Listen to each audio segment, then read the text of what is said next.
2012 Phenomenon, End of the World Predictions. Part 1. The Date That Made the World Hold Its Breath.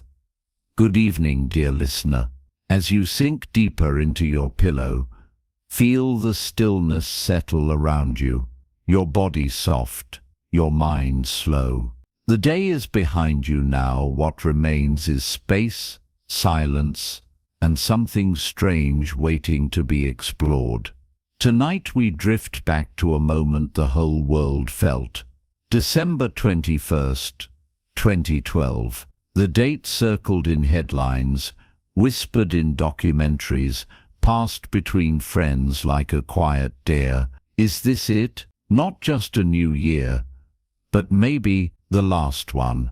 It began with a calendar, the Maya long count, a vast cycle of time stretching across thousands of years. It began in the ancient past and ended on that day, December 21st, 2012. But what does it mean when a calendar ends? Is it just a reset or something more?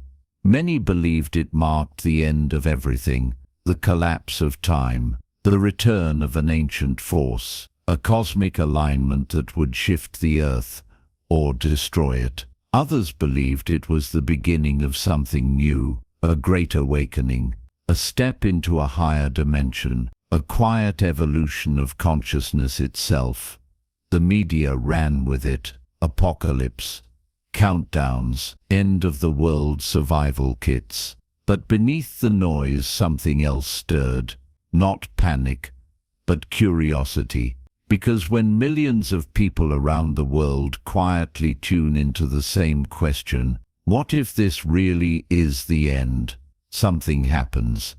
A ripple, a shift, and maybe the world did end that day, just not the way we expected. So tonight, we'll follow that ripple, not to fear it, but to wonder what it left behind. Let the sound of that date drift softly through your thoughts, not as a warning, but as a whisper of something changing.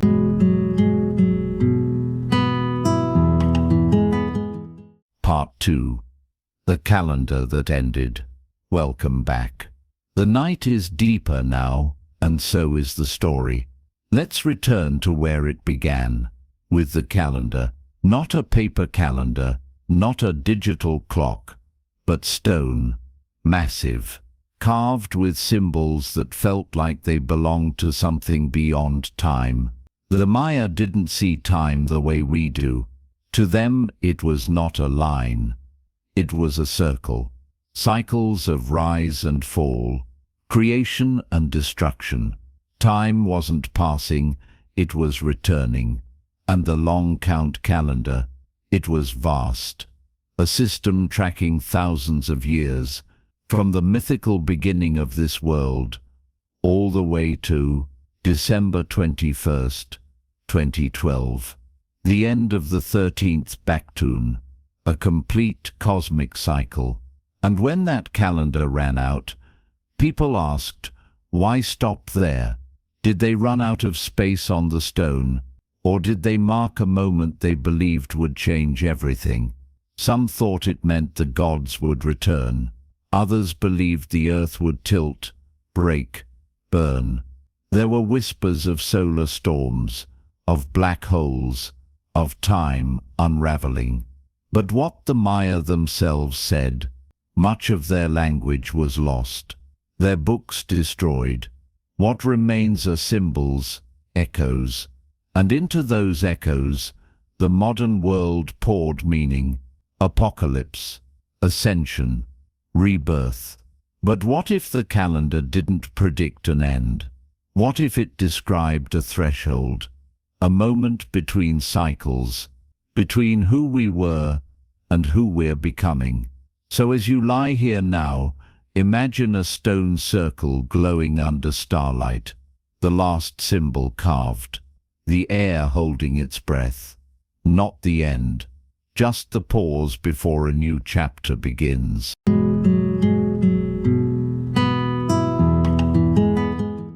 Part 3. The fear that grew. Welcome back. Your breath is steady now. The world is quiet. And in that quiet, we look at what followed the date. Because once the calendar ended, the fear began. Not everywhere, not all at once, but enough to be felt. People across the world started to ask, what if this really is the end? And fear, once planted, grows quickly. Books were written, movies released, news anchors leaned into the tension, images of tidal waves swallowing cities, volcanoes erupting, skies torn open. There were rumors of governments preparing in secret, of bunkers built beneath mountains, of scientists warning behind closed doors. Some believed the planet Nibiru, a supposed hidden world, was approaching.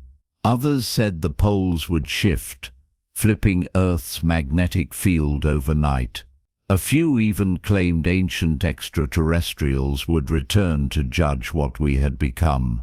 But through all of it, something else stirred. A quiet excitement. Because deep down, part of us has always wondered, what if the world needs to end, so something better can begin? The fear wasn't just about destruction, it was about transformation. Like standing at the edge of a cliff, wondering not if you'll fall, but if maybe somehow you'll fly. So as you lie here now, resting on the edge of this memory, let the fear pass through you. Not to frighten, but to remind. That fear often walks beside change, and sometimes they arrive hand in hand. But tonight, there's no danger, just breath, and the faint echo of a world that paused for a moment, to wonder what might come next.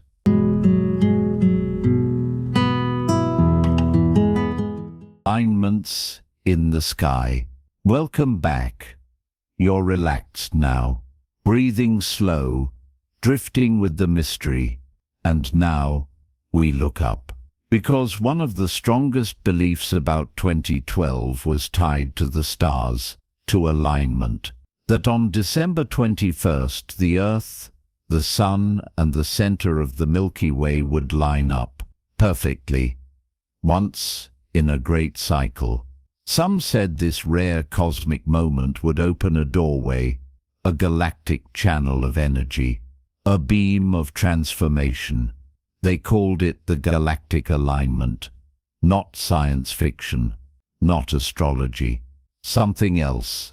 A myth written into stone, passed through generations, echoed in ancient structures that point not to time, but to space. Because the Maya weren't just timekeepers, they were sky watchers. Their temples align with solstices, their calendars with the stars. And if they marked 2012 as an ending, maybe they were also marking a moment of balance. The Earth turning, the Sun centered, the galaxy opening like an eye.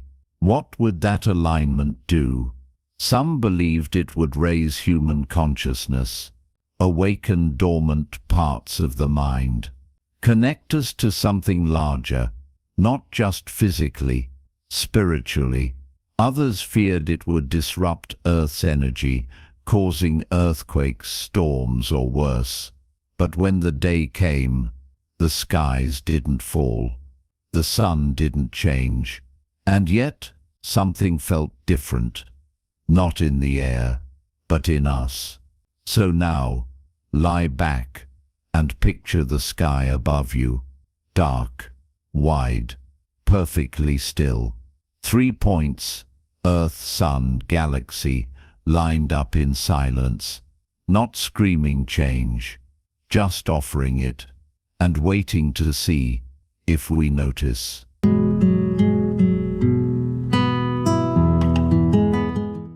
Part 5. The day nothing happened.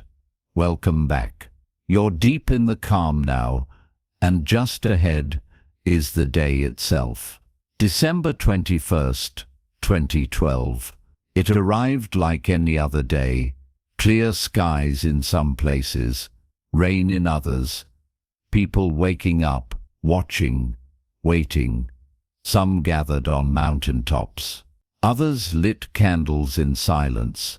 A few went underground just in case. And hour by hour, the world watched the clock. Would it be sudden? Would there be a sign? Would something simply change? And then nothing happened. No explosions, no storms, no disappearances. The day passed, quietly, softly, like a whisper held a little too long. Some laughed, some felt relief, some felt oddly disappointed, because deep down many weren't wishing for an end. They were hoping for a shift, a sign that something greater was at work, that we were on the edge of something mysterious and meaningful. Instead, there was stillness. But sometimes, that's where change begins. Not with sound, not with drama, but with a pause, a breath, a single moment when the world stands still long enough to hear itself. So as you lie here now, remember that day, not for what didn't happen, but for the space it made, space for wonder, for questions, for the quiet idea that maybe something did change, just not out there, in here.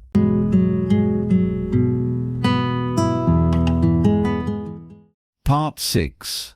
The Shift We Didn't See. Welcome back.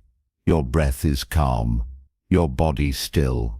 And now we drift into what might have changed without anyone noticing, because maybe the 2012 phenomenon wasn't about the end. Maybe it was about the shift. Not a blast, not a collapse, but a soft turn in direction, like a river that gently begins to curve. You don't notice it at first, but miles downstream, everything is different.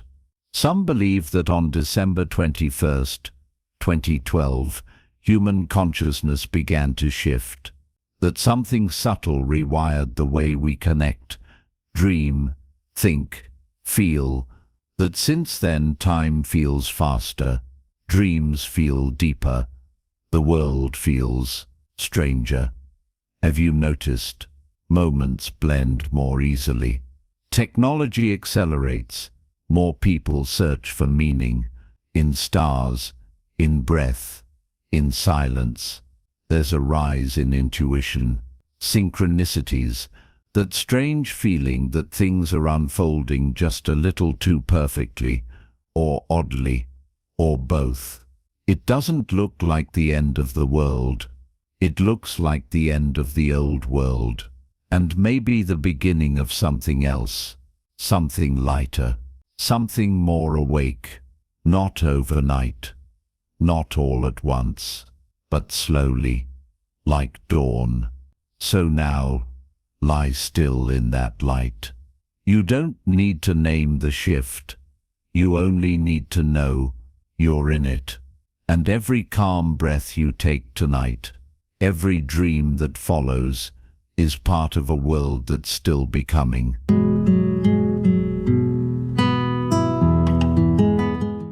Part 7. The Echoes in Us. Welcome back. You're floating now, light, like mist just above the earth. And somewhere in that quiet space, a feeling remains. Not from the outside world, but from within. Because maybe 2012 wasn't about the planet, or the stars, or the sky tearing open. Maybe it was always about us. The way we feel time now, a little stranger, a little faster. The way more of us are waking up at odd hours, not with fear, but with questions. The way dreams feel layered. The way some moments feel like memories before they've even happened. People started noticing the small things after 2012, repeating numbers, odd coincidences. Sudden waves of emotion out of nowhere. A sense that we're moving through something invisible, but shared. Some say it's the collective subconscious shifting. Others call it ascension. Some just call it weird. But whatever name you give it, it's here. And maybe it started when a calendar ended. When the world paused. When millions of people at the same time felt something. Even if they didn't understand it. Even if it was just a whisper. So tonight, feel that whisper in you. It doesn't need to be loud. It's already here. In the way your thoughts slow. In the way your breath deepens.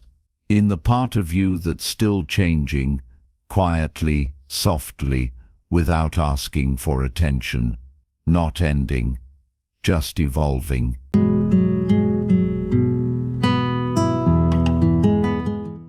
Part 8. The timeline split. Welcome back. You're deep in the stillness now. Eyes closed. Heart steady. And now, we wonder about something stranger. Because for some, 2012 wasn't just a shift in feeling. It was a split. A fork in the road so subtle, most didn't see it. But some did. They say reality began to feel different. Not just faster, but looser, like the threads holding time and meaning together were being quietly rewoven. Have you ever felt it? That moment when something feels off, not wrong, just slightly out of step. Like a detail changed. A memory that feels real, but isn't shared. A name spelled differently. A logo that looks not quite right. Some call it the Mandela effect. Others call it timeline drift. But the theory is simple. In 2012, something split. And now, we're on a new path. Not better, not worse, just different. Some feel the old world is still out there, running parallel. That our dreams are déjà vu. Our moments of deep nostalgia are echoes from that version, and that every choice we make now, every breath, every belief, strengthens the timeline we're in. Maybe that's why 2012 didn't feel like an event. Maybe it was a transition from what was to what could be. And you, dear listener, are part of that shift, just by resting.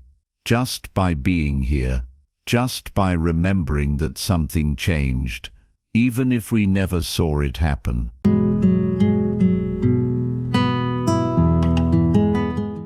Part 9. The world that didn't end. Welcome back. The night is almost complete. You're resting now, not on the edge of fear, but on the edge of something peaceful. Because if 2012 was supposed to be the end, then what do we call what came after? The world didn't burn. The sky didn't fall. Instead, the world kept turning, but maybe just a little differently. Think about what's changed since then, how fast things move, how connected we've become. How many questions are being asked that we never used to ask, about energy, about thought, about consciousness? Things once seen as fringe are now part of everyday conversation. Meditation, vibration, the power of intention. We talk more about healing, about truth, about waking up. And that's not a collapse, that's an opening. Maybe the world didn't end. Maybe it started to unfold, like a flower blooming slowly under starlight, not loudly, just patiently. So as you lie here now, feel that unfolding in you, not as a task, not as pressure, but as permission, to believe the world didn't fail to end. It succeeded in beginning again, and you've been here for every breath of it.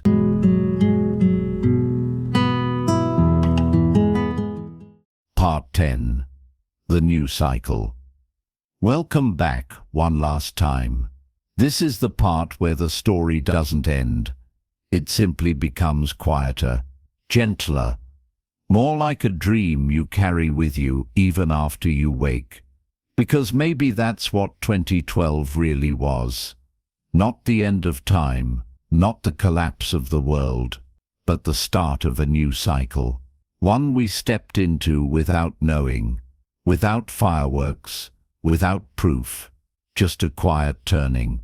The old world had its rhythm, more, faster, louder, but now we are learning new rhythms, slower, softer, more aware.